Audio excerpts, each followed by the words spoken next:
सोचो आपने मीशो पे सेलर अकाउंट बनाया। पहले कुछ दिन में आपने अच्छे से एक्सपेरिमेंट किया, नोटिफिकेशन भी आपके पास में अच्छी आ रही है, लेकिन 30 दिन बाद आपको एक शॉकिंग चीज़ पता चलती है। क्या? ऑर्डर आए भी, फिर भी अकाउंट में बचा क्या? सिर्फ लॉस। सिर्फ आपके साथ नहीं हो रहा है, मीशो पे हर महीने हजारों नए सेलर काम को शुरू करते हैं, लेकिन उनमें से बहुत सारे सिर्फ पहले दिन में ही चुपचाप गायब हो जाते हैं। सवाल ये है, आखिर ऐसा क्या होता है इन 30 दिन के अंदर जो इतने सारे सेलर को फेल बना देता है? आज इस वीडियो में शांत तरीके से, बिना हाइप और बिना ओवर मोटिवेशन के लॉजिकली ब्रेक डाउन करेंगे why Meesho sellers fail in the 30 days. और सबसे ज़्यादा डेंजरस बात यह है कि इनमें से ज़्यादातर गलती आपको शुरू में गलती जैसी लगती ही नहीं है। देखो, गलत उम्मीदों से शुरुआत करना मतलब सबसे पहला पॉइंट आपका आता है आपकी एक्सपेक्टेशन। जितने भी नए सेलर से बात की जाती है, ज़्यादातर लोग एक ही चीज़ सोच के आते हैं, बस अकाउंट खोलना है, प्रोडक्ट को लिस्ट करना है और ऑर्डर अपने आप आएंगे। प्रॉब्लम यहीं से शुरू हो जाती है। मीशो अब उतना आसान प्लेग्राउंड नहीं है, ये एक फुल कॉम्पिटिटिव मार्केट प्लेस बन चुका है, जहाँ ऑलरेडी आपसे भी एक्सपीरियंस हज़ारों सेलर्स बैठे हुए जो बेटर फोटो, बेटर प्राइसिंग और बेटर डिलीवरी के साथ में कस्टमर को डिलीवर कर रहा है। जब पहले 7 से 10 दिन में आपके पास में ऑर्डर कम आते हैं तो आप तुरंत डिसाइड कर लेते हो कि यार ये प्लेटफॉर्म मेरे लिए बना ही नहीं है, प्लेटफॉर्म ही बेकार है, मुझे छोड़ देना चाहिए। रियलिटी देखो सिंपल है, प्लेटफॉर्म बेकार नहीं है, आपकी जो प्रिपरेशन है वो वीक है। दूसरी सबसे बड़ी गलती होती है प्रोडक्ट सेलेक्शन। नया सेलर क्या करता है, या तो किसी ट्रेंडिंग प्रोडक्ट वाली लिस्ट को कॉपी कर लेता है, या जो चीज़ उससे खुद पसंद हो वो चीज़ डाल देता है। लेकिन मीशो पे डिमांड का सीन डिफरेंट है। हर कैटेगरी, हर प्राइस रेंज और हर सिटी बायर अलग सोचता है। कोई लोग फैंसी हैवी डिज़ाइन वाले कपड़े डाल देते हैं जिनका फ़ोटो तो मस्त होता है, लेकिन बायर उन्हें रोज़मर्रा में यूज़ नहीं करता है। दूसरी तरफ सिंपल बेसिक प्रोडक्ट होते हैं जिनको लोग डेली यूज़ करते हैं, वो ज़्यादा स्टेबल ऑर्डर लाते हैं आपके, बिना डाटा देखे, बिना रिव्यू समझे, सिर्फ ये सब बेच रहे हैं, मैं भी बेच लेता हूँ वाली सोच सीधा स्लो सेल की तरफ आपको लेकर के जाएगी, बिना प्राइसिंग प्रॉपर कैलकुलेशन। अब आते हैं प्राइसिंग पे, जो सबसे बड़े अंडर एस्टिमेट लेकिन सबसे डेंजरस पॉइंट होता है।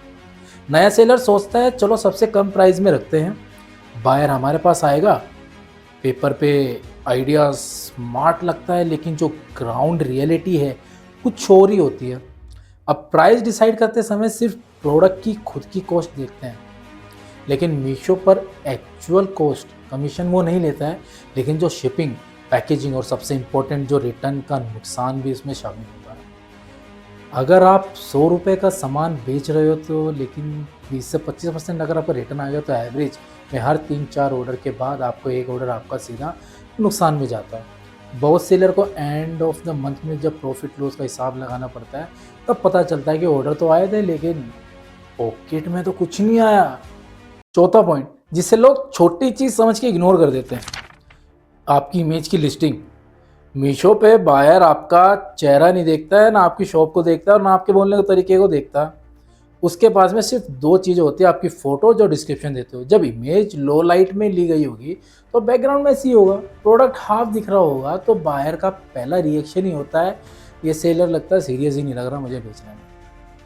ऊपर से आपका जो डिस्क्रिप्शन, ना साइज़ का पता, ना फैब्रिक का, ना कलर का, ना केयर का, कुछ भी क्लियरिटी आपने उसके अंदर लिखी नहीं है, तो क्या होता है, बायर गलत एक्सपेक्टेशन से ऑर्डर करता है, पर पार्सल आने के बाद सब कुछ मिसमैच मिलता है और सीधा रिटर्न।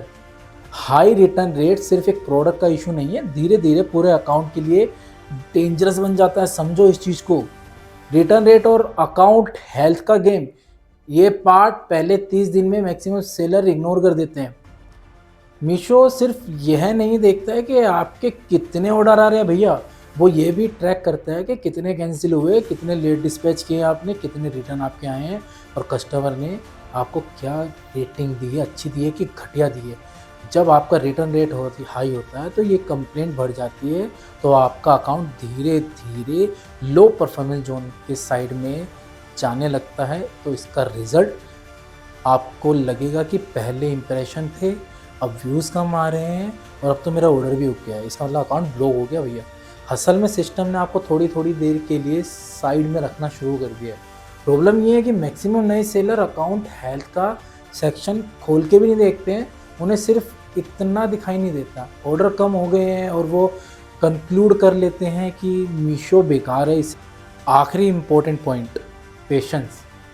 चाहे आप देखो यूट्यूब शुरू करो या आपकी जिम शुरू करो या फिर कोई भी अकाउंट पे अपना ई कॉमर्स अकाउंट शुरू करो, पहले 30 दिन एक ही काम होता है, सिस्टम को समझना। लेकिन हम लोग क्या करते हैं 10 से 15 दिन में ही फाइनल कर देते हैं, उसको जजमेंट कर देते हैं कि भैया मुझे नहीं बेचना, बेकार प्लेटफॉर्म है। कोई प्रोडक्ट नहीं चल रहा है, उसका रीज़न एनालाइज करने की जगह पूरा प्लेटफॉर्म छोड़ देना सही चीज़ नहीं है। देखो ध्यान से सोचो कि अगर आपने इन पहले 30 दिन में 3-4 प्रोडक्ट टेस्ट किए, इमेज इंप्रूव की, डिस्क्रिप्शन और प्राइसिंग में ट्वीट किया और रिटर्न का पैटर्न ऑब्जर्व किया, तो अगला जो महीना है आपका वो गुस्से से नहीं जाएगा, वो डाटा से चलेगा। ये डिफरेंस होता है उन लोगों में जो क्विकली फेल हो जाते हैं और उन लोगों में जो धीरे धीरे स्टेबल ब्रांड बना लेते हैं। ई कॉमर्स पे बहुत बड़े बड़े ब्रांड चलते हैं। तो जब अगली बार कोई बोले कि मीशो पे कुछ नहीं रखा, तो एक बार खुद से ये 6 सवाल पूछना, क्या एक्सपेक्टेशंस रियलिस्टिक होती है? प्रोडक्ट डाटा से चुना था या बस फिर मैंने कॉपी किया, दूसरों का लिया, चेप दिया? प्राइसिंग में सब कुछ इंक्लूड था?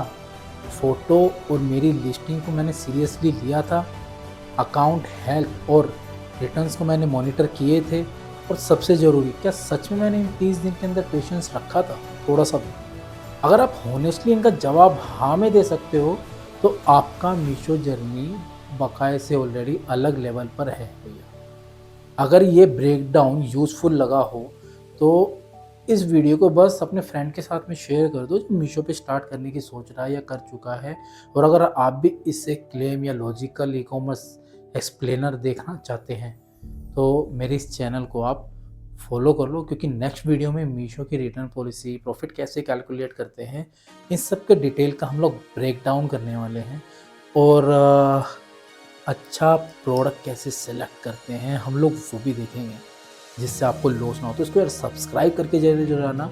और इंस्टाग्राम पे भी मैं अवेलेबल हूँ ई कॉम लक्ष्य के नाम पे। यहाँ पे भी ई कॉम लक्ष्य है, तो इंस्टाग्राम पे भी ई कॉम लक्ष्य के नाम से ही मिलूँगा। वहाँ पे भी मेरी शॉर्ट्स वीडियो आती है, इसको फॉलो करो, दोस्तों के साथ में शेयर करो, पक्का कुछ ना कुछ यार सीखने को मिलेगा।